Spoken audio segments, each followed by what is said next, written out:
welcome. I hope that you are doing well. Thank you so much for joining me here today to talk about books. And it has been a while since I've been here. I'm glad you're here with me today. We're going to get back to a little bit more of a regular posting schedule after this month. So it'll be a little more sporadic this month, and then we'll get back to our regular posting. Even though I haven't been posting, I have been reading. And we're going to talk about two books today. So if you remember, last month I read Jane and the Year Without a Summer, which is the second to the last book in the Jane Austen Murder Mystery series. The final book is Jane and the Final Mystery, and since finalizing my unread series is a goal that I have, this month we're going to talk about Jane and the Final Mystery, the last book in that series. And because in both Jane and the Year Without a Summer and Jane and the Final Mystery, she is working on and finishing up her book Persuasion, I also read Persuasion. So let's talk about Jane and the Final Mystery by Stephanie Barron. Jane and her sister Cassandra have returned from their visit to the Spa City, where they went hoping to help Jane feel better. But she continues to struggle with the loss of appetite and fatigue. Their nephew Edward is visiting, and they learn that a student at the school Edward used to go to has died. Even worse, Jane learns that William, her friend Elizabeth's son, is suspected of having something to do with his death. William has struggled at times at this school as he's being bullied because he has a stutter. And the case against him appears worse because the biggest bullier is the one who died. So Jane knows she must go to her friend Elizabeth and comfort her and find out who is truly responsible for the student's death. Edward, her nephew, accompanies her, first because Jane's not able to travel that far alone, second because he is William's friend. So Jane figures that he will be of some help. Part of the charm of this story is the interactions between Jane and her nephew Edward. Part of the story involves Jane's mother's brother and his death and how this is going to affect their family. Part of the story involves the cruelties inherent in the school system as it was set up. And part of the story involves what those with a perceived problem have to deal with.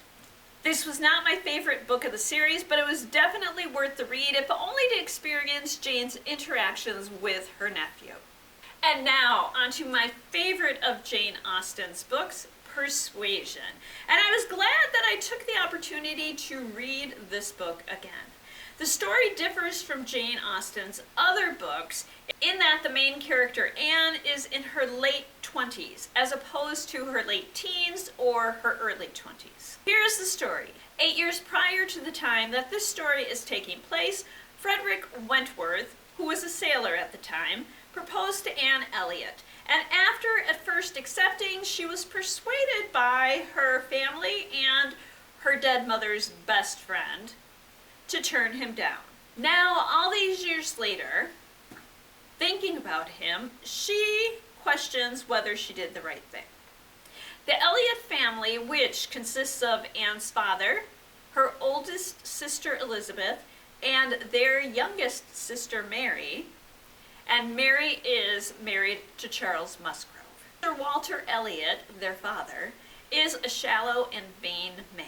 He cannot think beyond what he wants now, and so the family is in financial difficulties. The eldest sister Elizabeth is much like her father, and because of the financial issues the family faces, they are going to be renting their estate, Kellynch Hall.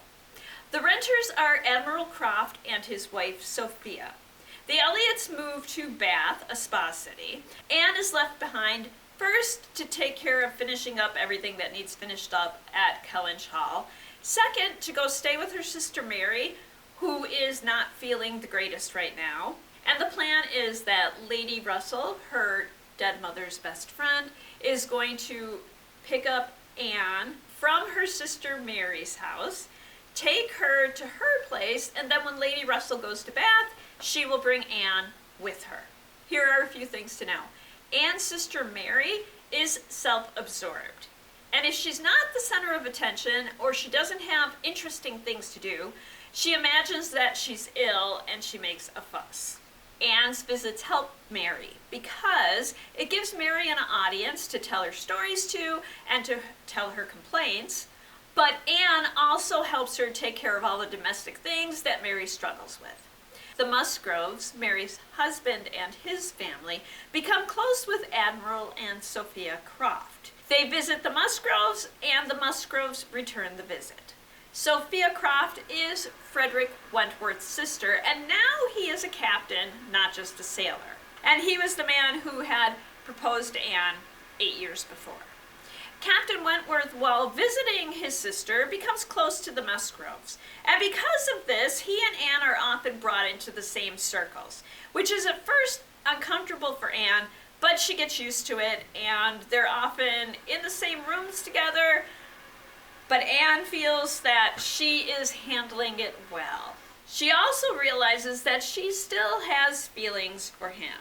He, on the other hand, seems interested in the Musgroves' daughters, Mary's sisters-in-law, and enjoys her visits with the Musgroves far more than she enjoys being with her family. They are a warm family, and the Musgroves respect her and include her in their lives. Anne is asked for her opinions and her guidance, and her opinions are respected. Essentially, this book is the story of what happens when Captain Wentworth and Anne Elliot are brought together again after all these years. Persuasion has an incredible story and characters you love and characters you'll love to hate. And there we are. Up next, we have a book that I've wanted to read for a while. In fact, I've had it for a couple years and just haven't had a chance to get to it.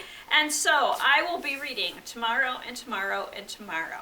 And I will be back as soon as I can to talk to you about this book. And if I get another one read, maybe one other. I hope that you will join me then, and until then, I hope that you enjoy all that you do and all that you read, and thank you.